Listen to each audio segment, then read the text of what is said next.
Hello.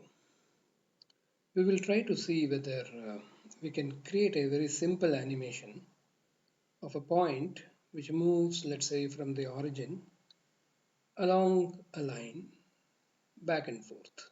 So that's a very simple objective.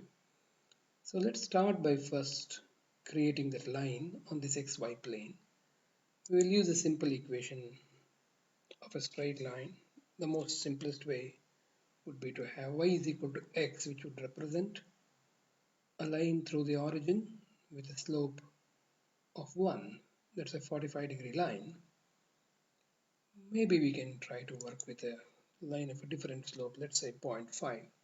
So this is a straight line through the origin with a positive half for its slope. Now let's get a point.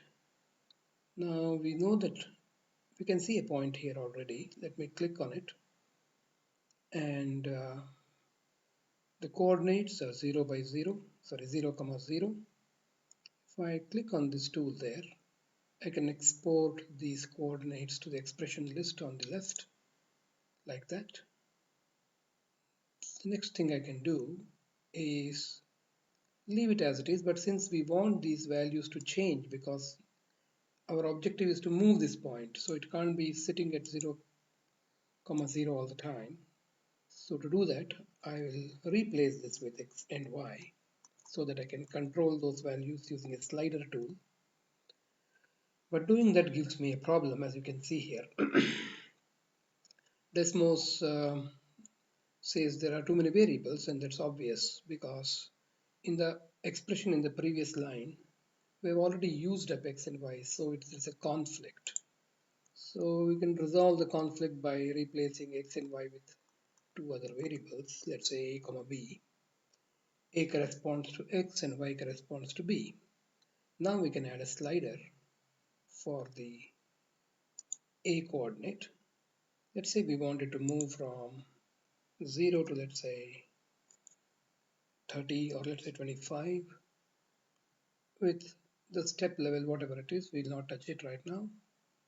We'll come back to it if required. Now we have to relate a and b. So we can say b is equal to 0.5 times a. Now you can see that the parking tool has vanished. So now everything is fine. We can now get to move this point now.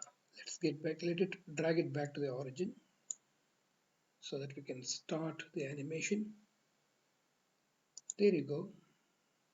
You will notice the point is now moving along the line like we wanted. We can probably now change the extent or the limit of the movement of this point to, let's say, 40, and continue with the animation, and that's what it is. So that's that simple. Just 4 steps to achieve this. We can later on play with changing the slope and then change the 0.5 in both the places, and then you can get this point to move on lines of different slopes. So that's it for now. Thank you for watching.